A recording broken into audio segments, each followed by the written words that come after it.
Chief guest है doctor Mehul भाई आचार्य. He is a scholar in Sanskrit grammatology, Vedanta, Ayurveda, economics, Bhagavad Gita, Upanishads, Vedas, music, astrology, etc. He is the Acharya Pramukh of Sanskriti Arya Gurukulam, which is a Rishi Parampara Gurukulam currently located at Rajkot, Gujarat. So Dr. Mehul Bhai, I would request you, please, आप कुछ शब्द बोलिए on Sanatan Shiksha and enlighten us with your lovely words. Thank you. शिक्षा का महत्व समझने वाले लोग आज प्रयत्न कर रहे हैं और कुछ क्रिया से, कुछ कृति से हम समाज में कुछ बदलाव ला सके और कुछ हम हमारे मूल्यों का प्रस्थापन कर सके, इसके लिए सब प्रयत्नशील है. तो आज मुझे इनवाइट किया रसानंद प्रभु जी और सनातन शिक्षा ग्रुप ने कि हम भारतीय शिक्षा के ऊपर कुछ बिंदु पर विचार करें और उसको कैसे प्रस्थापित कर सके, तो मॉडर्न वे में, मॉडर्न लैंग्वेज के साथ, और उसके किस तरह से हम उसका ऑर्गेनाइज कर सके सब एफर्ट्स को, ताकि हम अच्छे परिणाम तक पहुंच पाए. तो सबसे पहले जो वर्षों का अनुभव हमारा रहा है शिक्षा, गुरुकुल शिक्षा के ऊपर, तो गुरुकुल शिक्षा ये केवल शरीर के स्तर की नहीं थी. तो शिक्षा अर्थात कोई शरीर के स्तर की बात है ऐसा नहीं था. शरीर, मन, बुद्धि, प्राण, चेतना, वो सबका विकास, जैसे आपने बोला, वो सबका विकास जिसमें अंतर्निहित है, जिसमें सबके विकास की बात की गई हो, इसको हम शिक्षा कहते हैं. ऐसे तो शिक्षा के लिए कोई भी इंग्लिश वर्ड नहीं है, क्योंकि इंग्लिश वर्ड एक एक कंसेप्ट के लिए आए हैं, जैसे एजुकेशन. तो वो शिक्षा और एजुकेशन दोनों एक नहीं है. शिक्षा बहुत व्यापक अर्थ रखती है और एजुकेशन बहुत ही लिमिटेड अर्थ रखता है. जैसे रात को सोते समय कोई कहानी सुना रहा है, कोई दादा कहानी पोते को सुना रहे हैं, वो शिक्षा है, लेकिन उसको मॉडर्न टर्म में हम एजुकेशन नहीं कहेंगे. वो एजुकेशन कहाँ ले रहा है, तो हम ये नहीं कह सकते कि घर पे दादा के पास रात को 10 बजे ले रहा है. गर्भावस्था में बालक है, तब वो शिक्षा तो नियमित रूप से ले रहा है, क्योंकि सर्वप्रथम जगत का गुरुकुल है वो गर्भ है. इसके लिए हम गर्भ संस्कार की भी बात करते हैं, क्योंकि गुरुकुल के लिए ये सब बेस आवश्यक है. यदि ये नहीं होगा तो गुरुकुल सफल नहीं हो सकता है. तो इसलिए ये बेस है गुरुकुल के, कि गर्भ संस्कार से ही उसको डे 1 से उसको जो भी सुने अच्छा सुने, जो भी सीखे अच्छा सीखे. ये परंपरा वैदिकों की रही है. इसलिए भागवत में भी बताया है, कौमारात आचरेत प्राज्ञः, के कुमार अवस्था से ही, अर्थात बहुत ही कम उम्र से ही उसको अच्छा आचरण सिखाना है. तो ये एक अर्थ होता है शिक्षा का. तैत्तरीय उपनिषद में शिक्षा की बात आई है, उसमें शिक्षा किससे जुड़ी है, तो उसमें स्पष्ट बताया है कि संधि क्या है, अर्थात जुड़ना कैसे है. तो शिक्षा हृदय से जुड़ी है. भारत ने पहले विचार किया था कि शिक्षा ये थोपने वाली वस्तु नहीं है, कि एक ने डिलीवर कर दिया और 50-100 लोगों को बता दिया, ये शिक्षा नहीं. शिक्षा ग्रास्पिंग करने वाली वस्तु है. कितना उठाया, कितना सीखा, उसका बहुत महत्व शिक्षा में है. दूसरा, शिक्षा में केंद्र बिंदु आचार्य है. शिष्य और आचार्य, शिष्य है वो स्वीकार करने वाला है और आचार्य है वो देने वाला है. तो यहाँ पर जो संप्रेक्षण होता है, जो देते हैं, वो हृदय से दिया जाता है. तो शिक्षा में हृदय का स्थान है, प्रेम का स्थान है. जो हम मॉडर्न में देखते हैं कि कितनी सारी स्कूल्स है, लेकिन वहाँ टीचर्स के लिए प्रेम कुछ होता है, कुछ हृदय से बात की जाती है, कुछ हृदय से स्वीकृति होती है, ऐसी बात ही नहीं आती. केवल टेक्स्ट में इतना है, इतना पढ़ा दिया और उसके बाद एग्जाम हो गई, उसके बाद रिजल्ट आ गया तो शिक्षा हो गई. और उसका अर्थ क्या हुआ कि व्यक्ति फर्स्ट क्लास डॉक्टर तो बन गया, फर्स्ट क्लास इंजीनियर बन गया, फर्स्ट क्लास किसी भी क्षेत्र पर वो फर्स्ट क्लास बना, लेकिन वो सेकेंड क्लास ब्रदर बना. वो थर्ड क्लास फादर बना, फोर्थ क्लास हस्बैंड बना और क्लासलेस ह्यूमन बना, या तो बिल्कुल ही लास्ट में जाकर वो ह्यूमन थोड़ा बहुत बना, क्लासलेस जिसको कह सकते हैं। ये स्थिति हुई क्योंकि ह्यूमैनिटी या ऐसे गुणों को हम कहीं पर भी कंसीडर नहीं करते। सनातन शिक्षा में पहला काम ये है कि व्यक्ति और कुछ बने वो बहुत अच्छी बात है, वो डॉक्टर बने, इंजीनियर बने, नेता बने, कुछ भी बने, लेकिन सर्वप्रथम वो व्यक्ति मनुष्य होना चाहिए। मनुष्य के लिए जो गुण चाहिए वो उसमें अपेक्षित है। उसके बाद वो सन होना चाहिए फर्स्ट क्लास। उसके बाद वो जा जाकर जो भी उसकी भूमिका होगी वो भूमिका को निभाना चाहिए। और ये नहीं होने से हम देख रहे हैं कि सनातन शिक्षा का जो मूल्य था, सनातन शिक्षा का जो महत्व था, वो आज धीरे धीरे धीरे धीरे ह्रास हो गया समाज में से। और शिक्षा का सबसे महत्वपूर्ण पासा क्या है? शिक्षा सफल है कि निष्फल है, किसी भी प्रकार की शिक्षा, एजुकेशन जिसको हम कह सकते हैं एक समझने के लिए, वो सफल है कि निष्फल है कहां से पता चलता है? तो हमारे शास्त्रकारों ने बताया है कि शिक्षा सफल है या विफल है वो कोई 5-10 सदी के बाद पता चलने वाली चीज नहीं है। वो कोई स्वर्ग में या कहीं ऊपर पता चलने वाली चीज नहीं कि जी मैंने पढ़ा था वो सही था, या समाज में जो शिक्षा चल रही थी वो सही थी कि गलत थी। वो हम मरने के बाद जब जाएंगे तब हमको पता चलेगा, या किसी को भी पता चलेगा, ऐसा नहीं।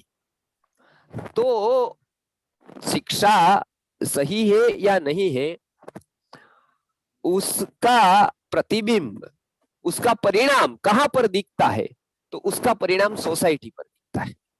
समाज को देखकर हम पता कर सकते हैं कि जो इन्होंने शिक्षा ली वो कैसी थी। आज समाज में आप देखेंगे कि क्या स्थिति है समाज की। सबसे पहला भारतीय शिक्षा या सनातन शिक्षा जो मानव को तैयार करती है, वो चाहे कोई भी देश का हो, कोई भी काल का हो, इसके लिए सनातन नाम है। ये ऐसा नहीं है कि कोई काल के लिए उपयोगी है कि चलो कलयुग आ गया तो उपयोगी है, वो बाद के काल जो आएगा उसमें उपयोगी नहीं है, या कोई काल पर थी। लोग कह रहे थे कि ये तो पास्ट में थी गुरुकुल शिक्षा या सनातन शिक्षा, जो भी उसको नाम दे, अभी उसकी क्या आवश्यकता है? अभी मॉडर्न वर्ल्ड है पूरा, अभी इतने सारे मशीन से इतना विज्ञान आगे बढ़ चुका है, इतना सब कुछ हमारे पास इंफ्रास्ट्रक्चर से लेकर सब कुछ है। तो आज वो क्या जरूरत है गुरुकुल की या शिक्षा की, सनातन शिक्षा की? आज क्या जरूरत है? आज विज्ञान इतना आगे बढ़ गया है, इतना कुछ पढ़ने जैसे विषय है, इतना कुछ अभी नेट से लेकर इंटरनेट से लेकर सब कुछ क्रांति है इसी क्षेत्रों में, आईटी में। तो क्या जरूरत है? इतनी टेक्नोलॉजी आगे बढ़ गई है, इतना साइंस आगे बढ़ गया है। लेकिन ये सब तभी उपयोगी है जब मनुष्य तैयार है, नहीं तो ये सब वरदान नहीं है, शाप है। ये तभी उपयोगी है जब मनुष्य में समझ हो। यदि मनुष्य में समझ नहीं है, मनुष्य सही मायने में मनुष्य नहीं है, तो ये सब की कोई कीमत नहीं है, ये जीरो है सब कुछ। क्योंकि एक के बाद यदि जीरो लगता है तब तो उसकी कीमत बढ़ जाती है, लेकिन जीरो की कीमत बढ़ाने के लिए एक पहले चाहिए या दो चाहिए या कोई भी अंक चाहिए। वो अंक है मनुष्य, वो है तब तो ये सारे की कीमत है, विज्ञान, टेक्नोलॉजी, सब कुछ। लेकिन वो नहीं है तो किसी की कीमत नहीं। आप देखिएगा कि आज जो सबसे ज्यादा एजुकेटेड कहे जाने वाले लोग हैं वो फर्स्ट कैडर है अधिकारियों की, आईएएस, आईपीएस, जहां लोग डॉक्टर बन के भी जाते हैं, एमबीबीएस, एमडी करके भी जाते हैं, इंजीनियर बन के भी जाते हैं, वहां पर एमबीए वगैरह आईआईएम से करके भी जाते हैं आईएएस, आईपीएस बनने के लिए। वो हम यदि देखेंगे भारत की या कोई भी वर्ल्ड की स्थिति, भारत की अभी देखते हैं, तो हम कह सकते हैं क्या कि वो भ्रष्टाचार नहीं ही करते हैं? ऐसा हम नहीं बता सकते हैं, क्योंकि वो सैलरी के लिए कोई आईएएस, आईपीएस नहीं होता है। वो तो उसका बाद की कमाई होती है, ऊपर की जो कमाई होती है अंडर द टेबल। एक पढ़ा लिखा व्यक्ति भी बिना काम के बिना मेहनत किए हुए भी लेना सीख जाता है और वही उसका जीवन का लक्ष्य बन जाता है। कम से कम करके मैं ज्यादा से ज्यादा हासिल कैसे करूं, ये तो एक मानवीय मूल्य की बात है। फिर सोसाइटी के प्रति मेरी कोई जिम्मेदारी है नहीं है, वो सब कुछ भूल गए हम लोग। और यही परिणाम हमको समाज में देखने को मिलता है कि जितने साक्षर है वो लगभग लगभग राक्षस की स्थिति पर आए। साक्षरा विपरीताश्चेत राक्षसा इव सर्वदा, ये ऐसा संस्कृत में कहा जाता है। तो ये हम देखते हैं, परिवार की स्थिति भी ऐसी देखते हैं कि आज कोई समझदारी हो परिवार में, आज कोई मैच्योरिटी हो, ऐसा नहीं दिखता है। इसके लिए न्यूक्लियर फैमिली आई और अभी तो डाइवोर्स भी आ गए, क्योंकि व्यक्ति का अहंकार इतना बढ़ता गया, क्योंकि वो सिखाया ही नहीं कि मुझे किसी को समर्पित होना है, मुझे कुछ समझना है, मुझे कुछ सोसाइटी को देना है। ऐसी समझ नहीं आई। क्यों? क्योंकि उसको ये कहीं कोर्स में ही नहीं है। आप यदि मॉडर्न कोर्स की बात करें तो नाइला नदी कहाँ है, उसका एवरेस्ट सर कितना, एवरेस्ट का जो पहाड़ है तो कितना बड़ा है, वहां कौन पहले चढ़ा था, कितना किलोमीटर है, वहां कितने लोग गए हैं, भारत ने क्रिकेट के वर्ल्ड कप कब जीता था, ये सारी माहिती आएगी जिसके बिना पूरा जीवन अच्छी तरह से चल सकता है।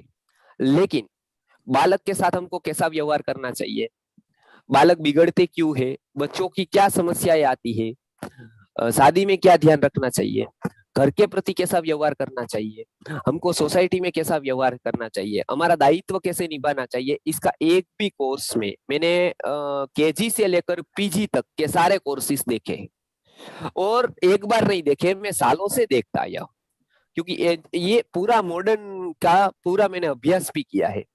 तो वो मैंने केजी से लेकर पीजी तक के कोर्सेज देखे, अलग अलग प्रकार के देखे। मुझे लगा साइंस में नहीं होगा, नहीं है तो कॉमर्स में होगा, कॉमर्स में नहीं है तो आर्ट्स में होगा, आर्ट्स में नहीं तो होम साइंस में तो होगा ही होगा।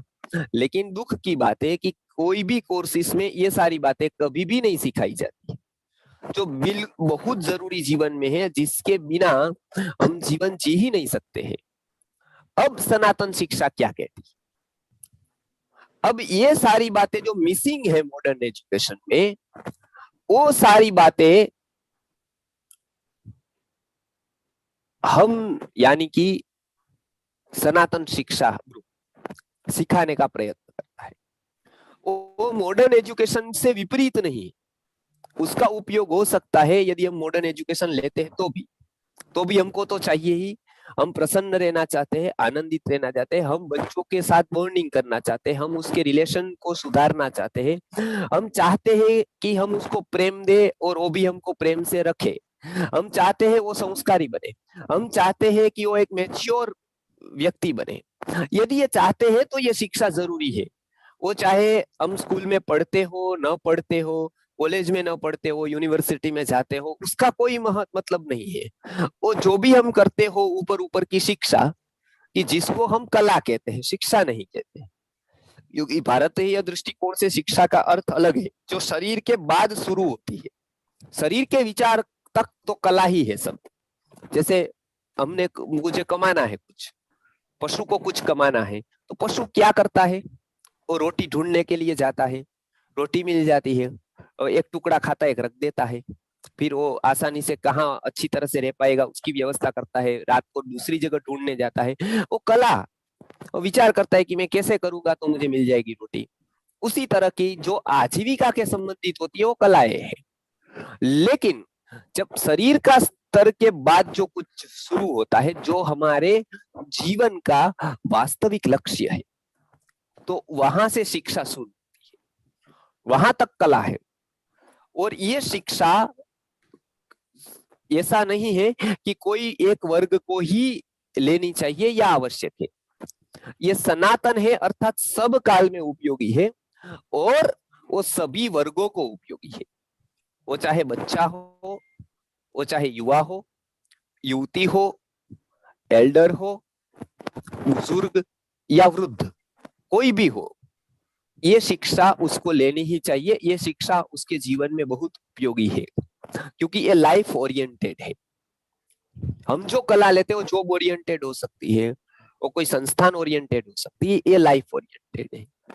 तो ये सनातन शिक्षा लोगों तक पहुंचे, जो वैदिक सिद्धांतों में बताया गया है कि जीवन किस तरह का होना चाहिए, हमारा आदर्श, और ऋषि मुनियों ने ये सालों से प्रयत्न किया। इसके लिए ऋषि मुनियों ने जगत को सबसे पहले शिक्षा का कंसेप्ट दिया।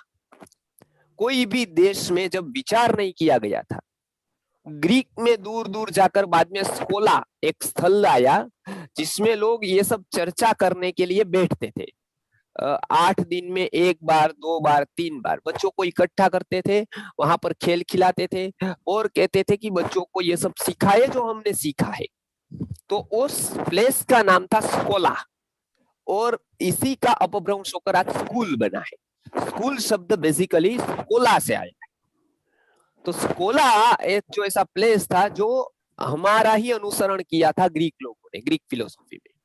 तो वो स्कोला के बाद वो स्कूल की तरफ आए कि एक ऐसा प्लेस जहां बच्चे रह सके, पढ़ सके। लेकिन सबसे पहला विचार शिक्षा का, और वो भी पूर्ण विचार, और ऋषि मुनियों ने किया था। ऋषि मुनियों ने जाना कि मनुष्य को यदि शिक्षा न दी जाए, मनुष्य यदि उसकी समझ न बनाई जाए, तो मनुष्य औरों के लिए तो घातक होगा ही, अपने लिए बहुत घातक हो सकता है। और को छोड़ दीजिए, अपने ही जीवन में सबसे ज्यादा नुकसान और को नहीं है, खुद अपने को है, उसके परिवार को है, उसके नजदीकी को है। इसके लिए उसको पहले से ही एक लक्ष्य दिया जाए, पहले से ही उसको समझ दी जाए कि क्या करना है, क्या नहीं करना है, कैसे मुझे जीना है, मेरे अलावा और कितने पार्ट से पूरे वर्ल्ड में मेरे और जगत का क्या संबंध है, मेरा आध्यात्मिक क्या विकास है, या अध्यात्म क्या होता है, और कोई तत्व है शरीर के आगे या नहीं है। तो विज्ञान जहां पर जा जाकर 21वीं सदी में पहुंचा है, वहां पर शिक्षा ऑलरेडी बिफोर क्राइस्ट के काल पर पहुंच गई थी। मतलब 3000 साल, 4000 साल पहले वहां पहुंच गई थी, या हजारों साल पहले पहुंच गई थी, जहां आज आकर विज्ञान पहुंचा है। यहाँ आज विज्ञान कह रहा है कि शरीर के बाद में कोई तत्व है जिसको माइंड कहते हैं। उसके भी 2 प्रकार है, सबकॉन्शियस और कॉन्शियस। माइंड के पीछे भी जो कोई है उसको इंटेलेक्ट कहते हैं, उसके भी पीछे उसको सोल कहते हैं या एनर्जी कहते हैं। तो जहां पर विज्ञान अभी 21वीं सदी में पहुंचा है, वहां पर शिक्षा हजारों साल पहले पहुंच गई थी, वो कंक्लूजन पर पहुंची थी कि ये सारे तत्व है। तो इसको इम्प्लीमेंटेशन इसका करने के लिए, एग्जीक्यूशन करने के लिए जो कुछ नियम बताए, जो कुछ सिद्धांत बताए, वही सिद्धांतों का संकलन, वही शिक्षा के नाम से जाना गया। अनुभव का जो कलेक्शन है वही शिक्षा है, और उसके ऊपर बहुत सारे कार्य हुए। इसके लिए भारत में सबसे पहली बात पेरेंटिंग की गई। मातृदेवो भव, पितृदेवो भव, यहाँ पर विचार आते गए। पहली बार विचार किया कि मातृदेवो भव, पितृदेवो भव। उसके बाद आचार्य देवो भव, ये कंसेप्ट आचार्य का भारत ने दिया, जो आज तक अस्खलित रूप से चल रहा है। उसके बाद वहां कल्पना टीचर्स की आई, अलग अलग अलग प्रिंसिपल्स की आई, अलग अलग कंसेप्ट आए उसमें। लेकिन सबसे पहले आचार्य की कल्पना, आचार्य की भूमिका भारत ने तय। उसके बाद सामाजिक शिक्षण है, पारिवारिक प्रशिक्षण है, ये सभी कुछ बढ़ता गया, और समाज में निरंतर एक शिक्षा चलती रही ताकि समाज सुसंस्कृत बन सके। और ये हमने आज रामनवमी है, तो आज ही के काल पे देखते हैं तो ऐसे समाज की रचना हुई जहां पर रामायण में हम पढ़ते हैं कि कैसा था, न नमेस्तेनो जनपदे न कर्दयो न मद्यपः नाना हिना हुताग्निर्ना विद्वान न स्वैरी स्वैरिणी कुतः। इसमें कोई चोर नहीं था, कोई डकैत नहीं था, कोई लुटारू नहीं था, कोई किसी का लेने वाला नहीं था, कोई किसी के भयभीत नहीं था, और सब रक्षन्ति स्म परस्परम स्वधर्मेणैव हि प्रजास्तावत् रक्षन्ति स्म परस्परम न राज्यम न राजासीत् न दंड्यो न च दांडिकः। तो ये किसी के न होने के बावजूद जरूरत ही नहीं रही किसी की कि कोई आकर उसको दंड दे, क्योंकि व्यक्ति ही अंदर से इतना डेवलप हो गया, बदल गया कि बाहर के अनुशासन की जरूरत ही नहीं रही। तो ये प्रयोग हुआ राम राज्य में, क्योंकि शिक्षा ने आकाश को छू लिया। शिक्षा का स्तर जितना ऊंचा बढ़ेगा, व्यक्ति इतना आंतरिक रूप से शुद्ध होता जाएगा। जितना व्यक्ति शुद्ध होता जाएगा, संस्कृत होता जाएगा, उतना समाज स्थिर होता जाएगा। तो ये समाज में हमने परिणाम देखे। राम राज्य इसलिए आया, कोई एक अच्छे राजा बन गए उतने मात्र से कोई भी राज्य नहीं आएगा। उसका कारण शिक्षा है, जो निरंतरता से समाज में, कुटुंब में, परिवार में चलनी चाहिए। तो यही शिक्षा के विभिन्न रूप है, वो हम भी उसका प्रशिक्षण देते हैं, सनातन शिक्षा के माध्यम से भी देने वाले हैं। जैसे गर्भ संस्कार है, गर्भ में कैसे रहना है, गर्भावस्था में हम उत्तम संतति को कैसे ला सकते हैं, उसके लिए क्या क्या नियम जरूरी है, ये पूरा का पूरा एक ऋषि मुनियों ने साइंस डेवलप किया है। और आज तकलीफ है कि हम उसके ऊपर ध्यान नहीं देते। पेरेंटिंग कितना बड़ा विषय है, वो सनातन शिक्षा का एक भाग है कि हमारे बच्चों की परवरिश हम कैसे करते हैं। तो वो सनातन शिक्षा के हम सीखेंगे कि हमको परवरिश कैसे करनी चाहिए, हम जो कर रहे हैं वो बराबर है कि नहीं है। आगे जाकर गुरुकुल क्या है, गुरुकुल की शिक्षा का क्या महत्व है, और वो शिक्षा हम घर पर किस तरह से दे सकते हैं। गुरुकुल में तो जब जाएंगे तब जाएंगे, लेकिन हमारे बच्चों को किस तरह से उसे कनेक्ट करवा सकते हैं। तो वो जो सनातन शिक्षा ने जो ये काम किया कि लोगों को शिक्षा सही मायने में पहुंचाए, और हमारे जैसे जितने भी क्लास है, मतलब जो विद्वान है, उनकी बातें जो टेक्नोलॉजी के माध्यम से और सारे ऐसे व्यवस्थाओं के माध्यम से लोगों तक पहुंचा सके, तो ये बहुत ही उत्तम कार्य है कि गुरुकुल शिक्षा को पहुंचाने का और लोगों को इस तरफ लाने का। इसके लिए हमारे विचार वहां तक पहुंचते हैं, वो लोग हमारे तक पहुंचते हैं, और सनातन शिक्षा का यही कार्य है कि विचार का प्रसार करे और सही मायने में जो शिक्षा है, एजुकेशन है, वो दे। तो मेरे ख्याल से तो ये जो ऑक्सफोर्ड या फिर और यूनिवर्सिटीज है, उससे कई गुना महत्व का कार्य है, क्योंकि ये मूल का कार्य है और इससे समाज में परिवर्तन आएगा। Thank you so much for your detailed explanation, Dr. Mehul Bhai Acharya ji, and thank you आप आज आए और thank you.